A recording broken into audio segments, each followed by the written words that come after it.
Well, hello there. My name is Nicola Connolly Byrne. I am the personal empowerment specialist, and you are very welcome to my podcast, Soulchats. We normally speak here about people's personal and spiritual development and how they have empowered themselves to do that. But this time, we are shifting gears and we're going to speak about health empowerment and all things perimenopause, menopause, and HRT. I have some amazing guests lined up for you who are going to share their stories about their personal journey and knowledge around HRT or the lack of it.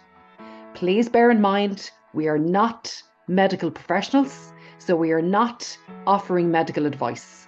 We just believe in the power of shared learning, so please do speak to a doctor if you feel like you need to. So let's jump right into new territory. Let's get going and buckle your seatbelts. Good morning, Orla Scott. Good morning, Nicola Connolly Byrne. How are you? I'm great. It's great to see you. And I am so grateful to you for giving us your time, because I know that you're a very, very, very busy woman.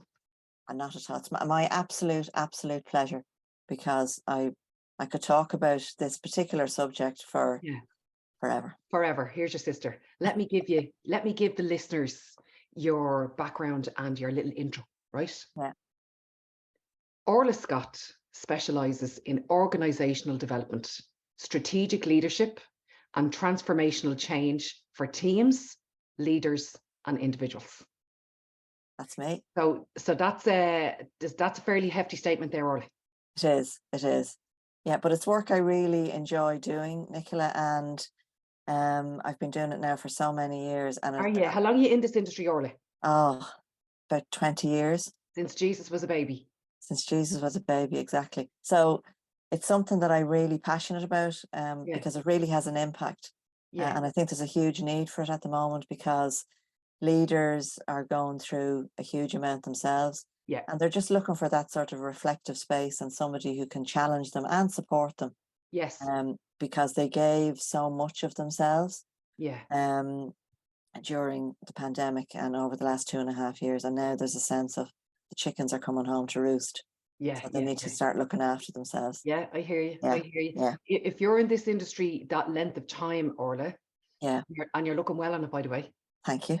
Can I just say, you must have seen so many highs and lows and peaks and troughs for people, because in those 20 odd years, we've had some economic crises, and we've had a housing crash, and we've had a pandemic, we've had a boom. Yeah. What do you think was the most difficult period for everybody? Or what stands out for you in those periods of time? Well, I think the economic crash, because at that stage I was working in a corporate environment in an asset management company, and coming off that high adrenaline Celtic tiger, that was really, really difficult. But you know what I say about my experience and the leaders I've worked with over the years is we're so resilient as humans. And if we can find a way of actually becoming aware of what's going on for us and the impact on us, because the only way we can connect with each other is, you know, being human beings with one another. And that sense of being human and sharing what's actually going on, rather than the spreadsheets and the evaluations and the KPIs and the performance indicators. The biggest impact that I find with leaders is if they can actually come back to themselves. And actually share what's going on for them internally, and share what's going on for them in their lives, in their whole life. And be human. Absolutely. Human. And take the AI out of the situation here. Exactly. You've just sparked a memory in me there when you were talking about when we came through the crash. I can recall living through the boom. And I was in the IT industry at the time. And I could recall identifying certain people who were either suppliers, or I was working with them in teams or whatever, and me saying to myself internally, when this boom is over, we're going to find out who's worth their salt in this company. Yeah, absolutely. because there was people just riding the crest of the wave who actually couldn't back up what they were saying at the time. Yeah, yeah, yeah, And they really struggled. They struggled more, I think, yeah, during the crash than everybody else. yeah, Sure. yeah, That's a whole other podcast. absolutely, So absolutely. let me get to the purpose and my intention behind why I invited you onto this podcast, Orla. So for those of you who listen to this podcast regularly and are on my social media platforms all the time, you will know that I did some live streams a couple of weeks back with regards to my experience with HRT, perimenopause, and in the future, menopause for me. And there was a lot of comments, there was thousands of comments, and it took hours and hours and hours to work my way all the way through them. But I came across Orla Scott's comment, and Orla's jumped out at me because I could feel her passion, the depth of the emotion behind this, and the grit and determination for Orla to use her voice for the greater good of everybody else. And that stuff sings to my soul. So I reached out to Orla and asked her to be part of this podcast, because I think anybody who speaks as passionately as Orla does needs not only her own platforms, which are very busy, but other people's platforms too. So why, Orla? And my response to you at the time was, that's fighting talk. And we need to discuss this further. So why are you so passionate about this particular topic? Because of my own experience and what I went through during the menopause, and I think we all navigated for years and years and years, and the knowledge around how long it actually lasts within women's lives is only now becoming apparent. Yeah. So what age are you now, Orla? I'm 63. And you're looking well on it. Thank you. Thank you. And Thank tell you. me this, what age were you retrospectively now? Yeah. You think you were when you started perimenopause? I would say, looking back, between 45 and 50. Really? And then 50, is the sort of traditional cutoff. That's where all the expertise says it kicks in. Typically, typically kicks in at 50, and that's when it kicked in for me. So I remember my 50th birthday around that time. And what was going on for you at the time, physically, mentally, emotionally? So, as you were saying, I worked in a corporate environment for very, very many years, like over 20 years.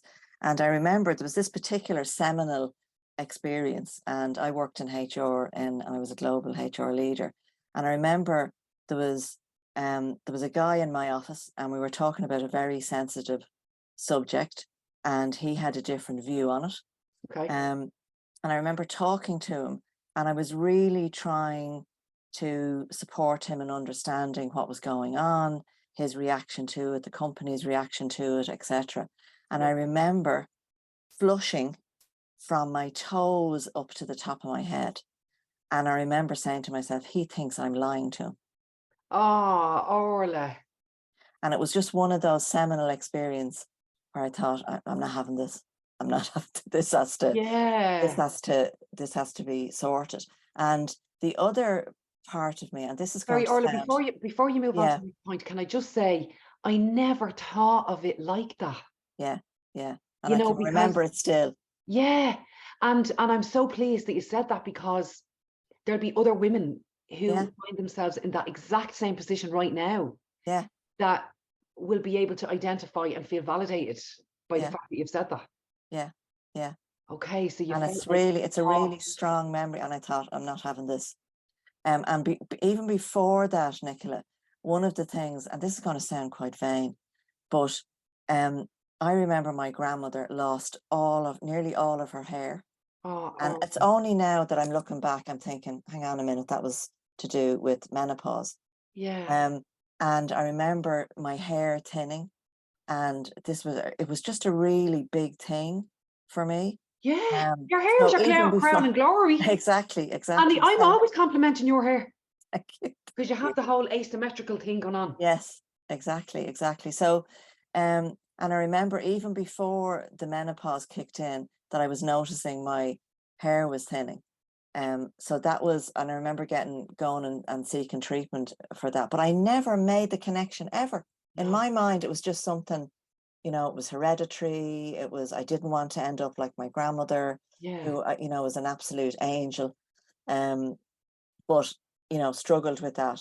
Um, and then this other seminal experience where, you know, I was in meetings, I was in negotiations, I was in all sorts of different, you know, complex conversations within the organization. And I didn't want for people to think, yeah, I know she's saying that, but actually I can tell she's lying because she's after gone red in the face. Oh, Orla, I know. that's So like, oh, I cannot feel it. When you said that to me now, my whole stomach did a flop. yeah, yeah, Okay, I'm glad that you shared that because that's important for other people to know. yeah. Um, and the other reason I'm passionate about this whole subject, Nicola, is because when we think about the cycle of life that females tend to be in at that stage, Mm. they tend to be going through this particular cycle of they're being promoted, they're going into bigger jobs. Yeah, The family are, you know, I more or know less reared. more or less reared. They're in this transitional phase, and then there's this wham, and they get, you know, they get this, you know, this, and it really is a slam and a wham to their health and their mindset and their confidence. And it's really, really confusing. Yeah, Um, and I think the more we can educate ourselves, the more knowledge we can, um, you know, we can share with one another, the mm, better. And the other, you know, area that I'm really passionate about is that men need to understand this. You absolutely. know, we need to share this with, you know, as many men in our lives as possible, because now, to be totally frank, you know, but when we explain the, you know, delightful over 37 symptoms of perimenopause and menopause, Mm, it's difficult for, you know, the men in our lives to actually relate to those, yeah. because their hormonal balance is just completely different, you know. Yes, absolutely. And I don't know if you have a man in your life or you had a man in your life I or do have a man in you my life, do. yeah. So did you explain it to him at the time? How was that? How did that land with him? Well, I'm always explaining it. So one of the things that's going on for me at the moment is joint pain. Okay. And it's really, you know, it can be really sort of, I won't say debilitating, but it's on my mind all the time because I'm achy and flexibility and all of that. Mm-mm. Um, so that's, you know, over the years I've explained exactly what was going on for me. Yeah. Um, and he's very understanding and he's very sympathetic, but he's sort of um a little bit helpless, if you know what I mean, because there's not a lot he can do except encourage me to seek help, to seek support, to get as much knowledge as possible. And I would have picked that up from him because he's quite analytical, he's quite logical, Yeah. and he would be looking for, you know, what's the data behind this? Oh, I What's the like it. research? Um, how do you need to be aware of, you know, the snake oil salesmen and salespeople, Yes. what actually works? And Yes. that's another thing that I'm really passionate about, because, you know, I'm very much an advocate of alternative Yeah, health me and too. Me alternative too. energies and all of those, and I think they're really, really useful. Yes. However, a lot of damage was done by GPs and medical professionals, mostly men, and Yeah. I'm not dishing men, but that's the reality of it. Harking back to research that's been 30 years old around HRT and breast cancer and all Mm. sorts of links that has now been debunked. Yeah. So I think how we educate ourselves and how we share our knowledge is super, super important, and data points and, you know, what's actually going to work, and being aware of the medical side of things and the Yes. deficiency in hormones and the supporting elements of, you know, acupuncture, energy work, Yeah. vitamin supplements, etc. Because I think the two of them can sit side by side. Absolutely. And that's how I've lived my whole life is using both. But Yeah, with regard to the doctors, Orla, back then, you know, they were going to the research that was provided to them at the time, yeah, and they did what they were instructed and what they thought was right. yeah, absolutely. But and that's it wasn't okay because the research wasn't carried out correctly, let's just say, because they were looking at the wrong age group and all that kind of crack. But now there's no excuse. Yeah.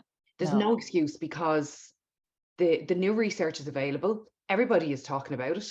And any doctor in this country or any other country that happens to be listening to this has absolutely no business in referring back to that old research at this point. I think that it is irresponsible for right now. It is irresponsible for any doctor to be doing that and denying any woman medication that they so rightly deserve. I want to just ask you, you were speaking about joint pain there. When did you seek help medically for what you were going through? Because I don't know what phase we're at right now. So after that incident, so 50. 50, at the age of 50, I went on bioidentical hormones. Brilliant. So that's a sort of a, now they had to be imported from the UK. That's what I was going to say to you. You would have been one of the first people in the country to get that. Yeah. So I got those. They were really, really, really helpful. The one thing that I need to be very careful of, and this is, a sort of a piece of knowledge for anybody listening, is I suffer from endometriosis. Okay. So for years and years and years, grade 4 endometriosis, and it was very, very painful. And I just need to be careful that, anything that I'm prescribed doesn't kick it off again. Okay. So one of the things that happened a number of years ago, when I came off it was actually at the start of COVID, when things were getting difficult to get and all of that.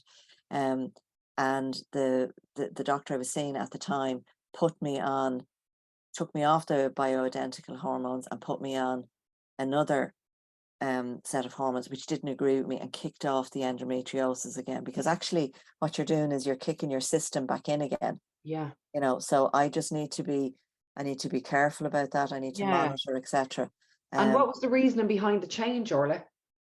Well, that was part of the problem, because he didn't tell me that's what he was doing. Okay. And I, unfortunately, because I really, really trusted him at the time, you did as you were told. I did what I was told. And it kicked off, just a phase of the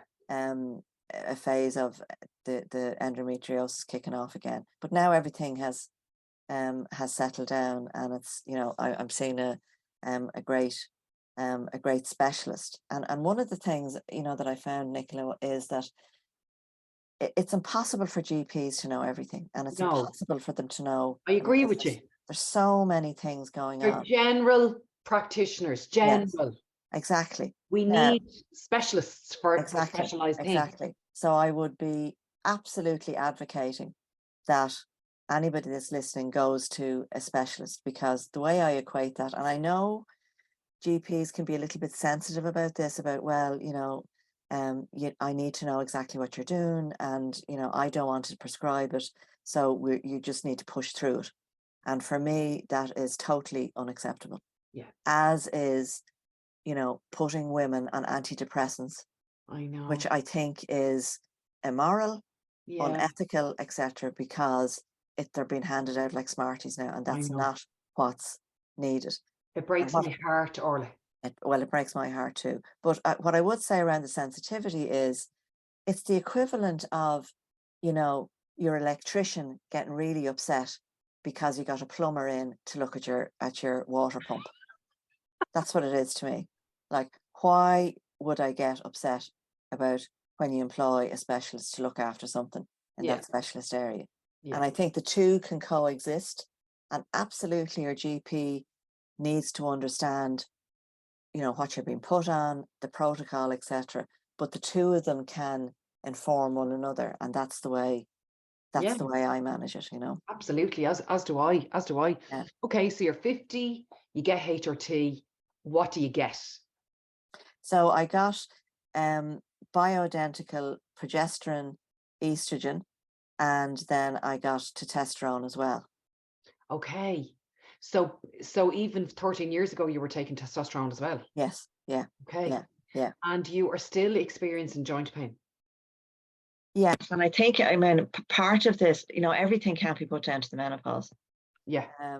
So I think, my own, and I'm still getting this reviewed, and I'm still, trying to get on top of it, and trying, different treatments. But I mean, that could be osteoarthritis, but part of it is definitely linked to the menopause, because it's sort of, pain in my wrist joints, pain in my elbows, pain in my shoulders.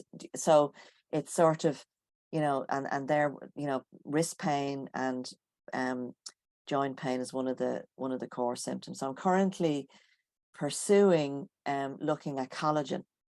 Yes. And So when you high said dose it's one of the collagen core, when you said it's one of the core symptoms, it's one of the core symptoms of menopause yeah. and postmenopause. Yeah. Yeah. Yeah. Okay. So you're looking at collagen, but one of the things, I mean, we're talking about data and analysis, is there's collagen for skin and nails and hair, and that's amazing, and I know friends who are on it, but collagen for joint pain is linked to the research and the data that's been done in the sports industry. Yeah. So the collagen needs to be high grade, high strength. And that's what I'm currently investigating. So rather than sort of jumping on something and going, oh, there's collagen, it's actually investigating the quality and the strength of that collagen, Yes. which is linked to, athletes. Now, I have to qualify this, that I would never be described as an athlete, okay, in any shape or form. And I did everything Orla, I love possibly you. could I love to avoid it over the years. I love your straightness, and I love your practicality. I love the fact that you throw yourself under the bus as well. Oh, exactly. So I would never be described as an athlete. However, this, it's important that, because the research has been done, and for those, people who were involved in sport and were athletes and are getting older, yeah, this is part of their experience as well, both men and women. Yeah. So collagen can really help, but it has to be the right strength and it has to be the right quality. Yes. And Orla, it's so interesting that you say that, because people are going to think that I'm sponsored by this company, and I genuinely am not. Have you heard of a company called Key for Her?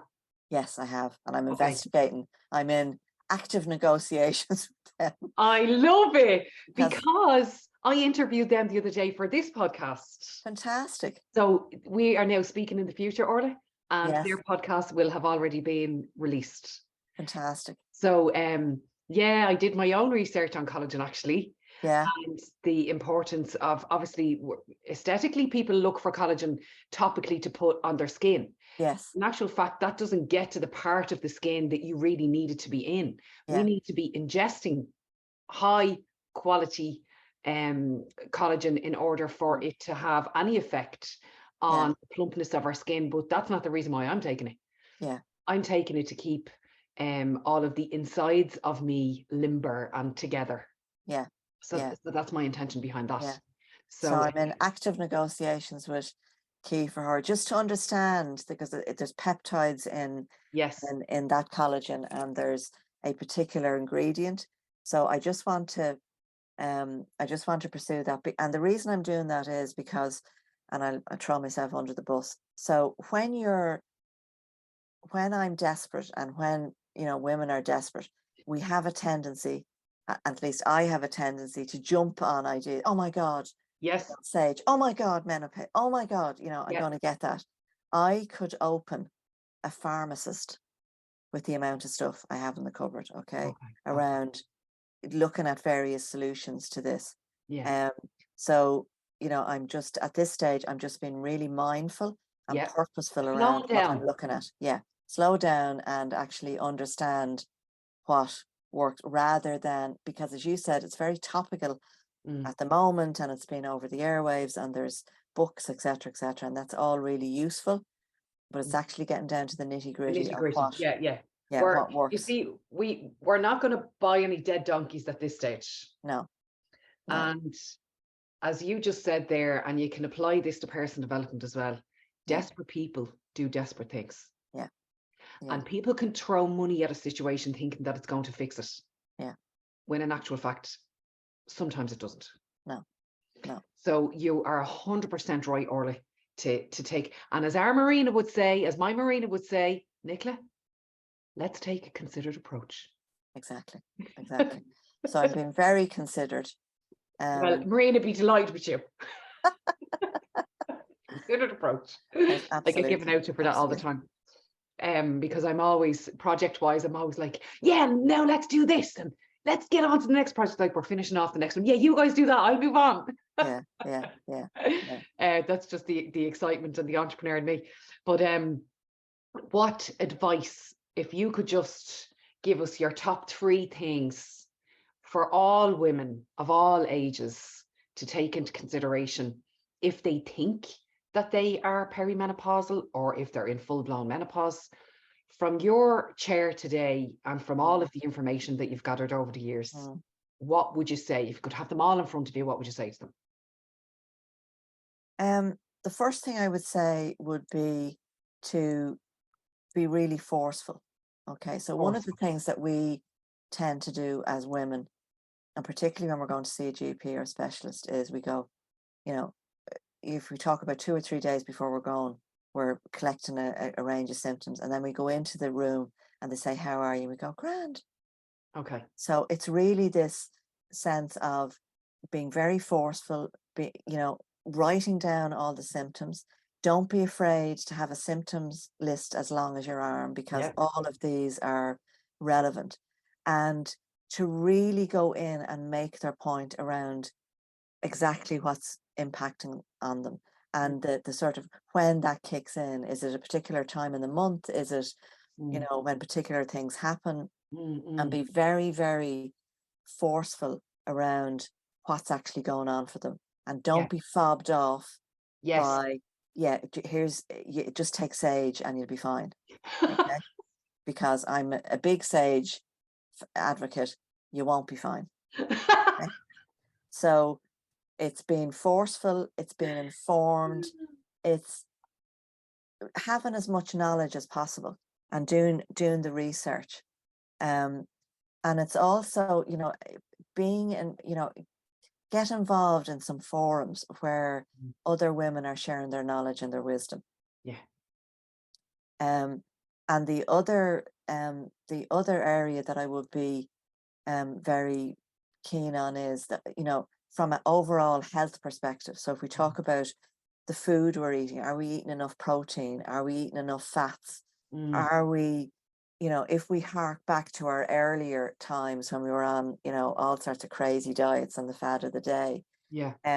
This is really about nutrition, and it's about having enough protein. It's about having enough fats. It's around being healthy and flexible, and looking after our brain health as well. Absolutely. With the fats and the protein, and also looking at the exercise that works for them now and that appeals to them, that they're going to be able to sustain.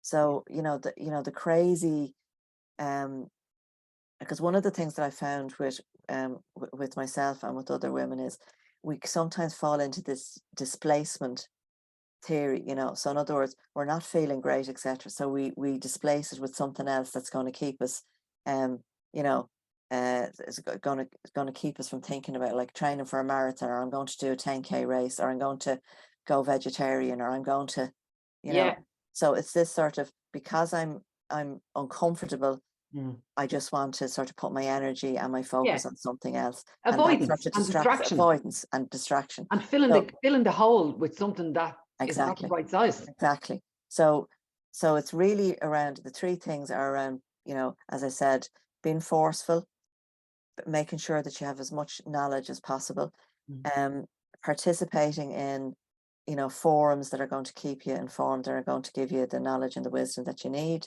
and then looking after your overall health, because this is around how are you going to be when you're 70, when you're 80, and how are you going to be around for your family and your loved ones, etc. And your quality of life, Orla. And your quality, it's all about quality of life, and it's all around being healthy and letting go of all of those crazy things that we may have done when we were younger, because this is around overall health. Absolutely.